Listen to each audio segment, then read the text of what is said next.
Sua estratégia foi certeira. Mais tarde, Nicodemos apresenta-se voluntariamente como discípulo do Salvador. João 7, 50, 19 e 39. Em vez de contender com os religiosos, fale que Cristo é a única solução para a humanidade caída e carente da glória de Deus. Então nós devemos ver aí o exemplo de Jesus, como Jesus evangelizava alguém religioso. Então ele não ficava discutindo religião, não ficava aí mostrando os pontos, errados da religião. Nós também, ao evangelizarmos, não podemos ficar discutindo religião, quem está certo, quem está errado, se o líder lá está certo, se não está. Nada disso. Nós temos que apresentar a Jesus a pessoa. Ele só precisa saber de Jesus. Nós precisamos apresentar para ele a salvação. Só isso. Saber que ele está em pecado, ou saber que ele está fazendo alguma coisa errada, isso pertence a essa pessoa e a Deus, não a nós. Nós temos que apresentar a solução para as pessoas, que é Jesus Cristo. Então você não vai pregar para a pessoa e ficar falando que ele é idólatra, tá? Que ele é viciado, que ele é não sei o quê. Não, você apresenta para ele Jesus. Porque o dia que ele aceitar Jesus, isso aí tudo perde o valor para ele. Nós não podemos chegar num católico e ficar falando de Maria, que a pessoa vai para o inferno, que está adorando a Maria, que não sei o quê. Não, nós vamos apresentar para ele o quê? Jesus. No dia que ele aceitar Jesus, na mesma hora, ele já sabe que Maria não salva ninguém. É simples isso. Então nós apresentamos Jesus. É a solução. Aí é Jesus. Então, Jesus não perdeu tempo aí discutindo religião com Nicodemos. Quando Nicodemos achava que era um líder religioso que podia ensinar alguma coisa para Jesus, Jesus só disse para ele: é necessário você nascer de novo. Jesus apresentou o quê? Apresentou a solução para a vida dele. Apresentou aquele que poderia convencê-lo do pecado, da justiça e do juízo, que era o Espírito Santo. Então, ele já estava ouvindo a palavra de Deus, Jesus já estava falando para ele a palavra de Deus, precisava de uma ação do Espírito Santo para convencê-lo que ele era um pecador, que Deus salva aquele que aceita Jesus como Senhor e Salvador, justifica-o, mas também condena aquele que não aceita Jesus como Senhor e Salvador. E existe um juízo preparado para aquele que não aceita Jesus como Senhor e Salvador, eternamente o lago de fogo e enxofre. Então o Espírito Santo vai convencer a pessoa, ele ouvindo o Evangelho, deixando a ação do Espírito Santo agir nele, ele vai então se arrepender dos seus pecados, aceitar Jesus como Senhor e Salvador, pronto, vai confessar, ser salvo. Então é a pessoa permitir que a salvação o encontre. Então Jesus está dizendo, é preciso nascer de novo, porque o homem nasce na terra condenado já. O destino dele está predestinado a ir para o inferno. Quando ele nasce aqui na terra, ele nasce com a semente do pecado. Então ele está predestinado já. O que ele precisa fazer para ir para o inferno? Nada. Basta ele continuar a sua vida normal. E o destino dele é o inferno. A semente do pecado está lá. Ele vai pecar naturalmente, normalmente, a vida inteira. Agora, para ele ir para o céu, para ele ser salvo, ele precisa, então, morrer para este pecado, morrer para essa vida, para essa descendência de Adão, morrer para essa semente maligna que está dentro dele. E ele vai nascer de novo, agora nascer no reino de Deus. Olha só, então existe um novo nascimento. Ele vai nascer de quê? A palavra de Deus que ele vai ouvir e a ação do Espírito Santo nele, convencendo do pecado, da justiça e do juízo. Isso vai fazer com que ele encontre então a salvação em Jesus Cristo. Só tem esse meio de ser salvo. Tópico 2. Não deprecie religião alguma. Em seu encontro com a mulher samaritana, Jesus não depreciou a religião de Samaria, nem sublimou a de Israel, mas ofereceu-lhe prontamente a água da vida. João 4,10. A partir da conversão daquela religiosa, houve um grande avivamento na cidade, repercutindo pentecostalmente em Atos 8, 5 e 14. Se depreciarmos a religião alheia, não teremos tempo para falar de Cristo, pois a evangelização exige ações rápidas e efetivas. Então não podemos ficar falando mal das religiões, Não pode chegar para a pessoa e falar mal da religião dela. Você tem que apresentar Jesus para essa pessoa. Veja, com a mulher samaritana, Jesus apresentou a salvação. Ele não apoiou nem o judeu e nem apoiou os samaritanos, né, que fizeram o templo. Os samaritanos fizeram o templo e eles prestavam adoração a Deus lá, sendo que Deus mandou prestar adoração no templo em Jerusalém. Ele diz, olha, aqueles que adoram a Deus adoram o Espírito e verdade. Então, não adora nem no templo aqui em Samaria e nem lá em Jerusalém, mas adora a Deus em Espírito e em verdade. Olha só, para ele fazer com que aquela mulher fosse salva, ele não podia dar apoio para um nem para outro. Então, ele usou a sabedoria de Deus. Ele levou a ela e se apresentou a ela como o Salvador. Que ela ficava assim, ó, mas as pessoas, alguns dizem que tem que ir lá em Jerusalém, a verdadeira adoração tem que ser lá em Jerusalém. Meus pais disseram que é aqui, esse templo que foi construído aqui. E agora, o que está certo? Quem é que está certo? O que eu faço? Jesus disse nem uma coisa nem outra. Ele se apresentou como Salvador. Então, veja bem, o que é importante é isso, apresentar Jesus. Não é a religião da pessoa que vai salvá-la, mas é Jesus. Então, veja só, temos que apresentar a solução do pecado e não mostrar o pecado ou mostrar a religião que está certa ou que está errada. Não é a denominação de alguém que vai salvá-lo, é só Jesus. Então, apresentemos Jesus. E hoje nós temos esse problema aí, né? A pessoa tem uma denominação, aí ele começa a colocar que é só lá que está salvo as pessoas, nos outros lugares não estão. Aí dizem que os outros são religiosos, que não sei o que não estão certos, são fariseus, não sei o que. Não. Isso já é uma falsa religião, se você adota a sua religião, aí dizendo, só a minha denominação é que está salva. Isso já é uma falsa religião. Você já está no caminho errado.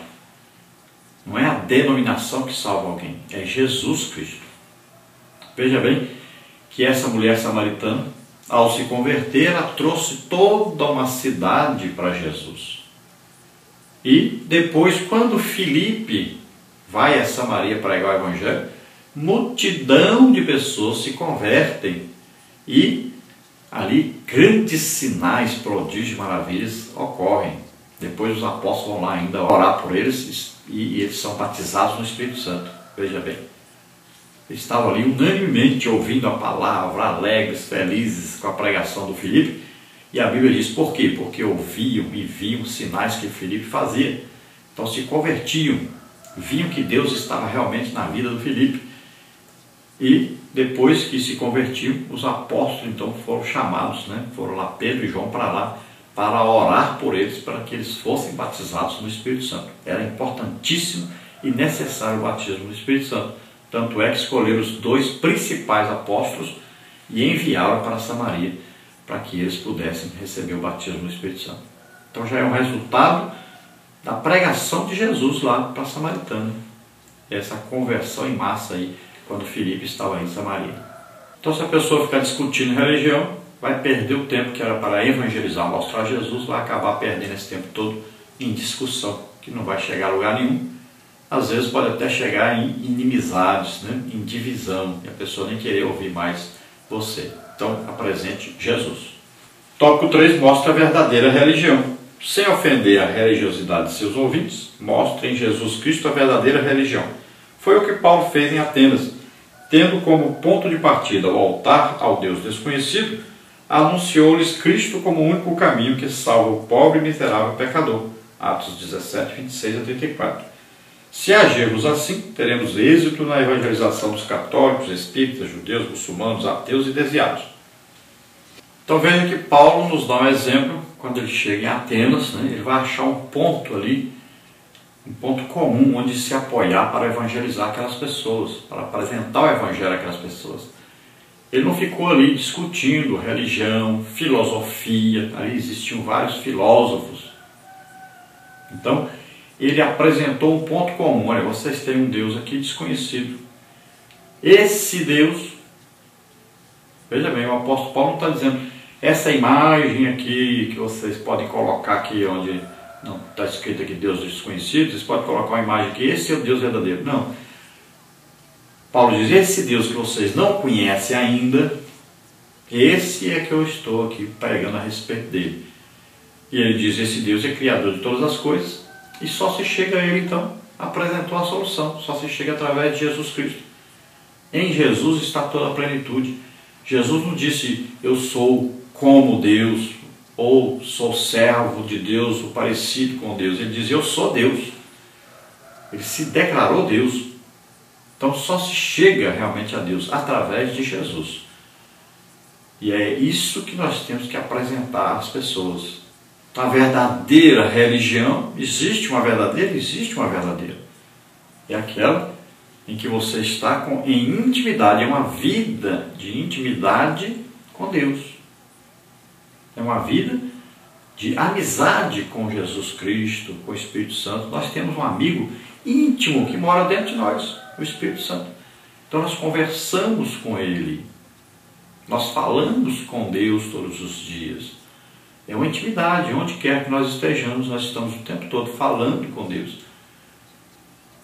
Isso é uma verdadeira religião. Por que a palavra religião? Porque essa palavra religião significa ligar, e religar o homem a Deus. O homem estava desligado por causa do pecado. Ele aceitou Jesus como Senhor e Salvador, foi perdoado, então foi religado a Deus. Então existe aí uma vida de comunhão com Deus. Por isso é o nome religião. Parte 3, religiosos que representam desafios. Na evangelização dos grupos acima mencionados, temos de adotar a estratégia certa para que o nosso trabalho não redunde em fracasso.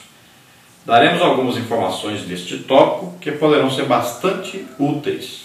Então, na evangelização de todos esses povos religiosos, né, nós citamos aí católicos, judeus, né, muçulmanos, espíritas, aí tem os desviados, tem os desigrejados, né? Então, todo tipo de pessoas. Todas as pessoas que têm algum tipo de religião e também até os ateus que dizem não ter religião, que dizem que para eles nem existe Deus, todas essas pessoas precisam ser evangelizadas, precisam ouvir a palavra de Deus. Todos eles têm necessidade de Deus e todos eles, no fundo, lá dentro, eles precisam e eles sabem que precisam ter um encontro com Deus. Não estão satisfeitos nem em ser ateus e nem ter uma religião, porque essa religião não trouxe a eles felicidade, alegria plena. Eles sabem que ainda precisa de mais alguma coisa, está faltando alguma coisa. E eles só vão descobrir o dia que ouvirem o legítimo Evangelho, o dia que for apresentada a eles a verdadeira religião.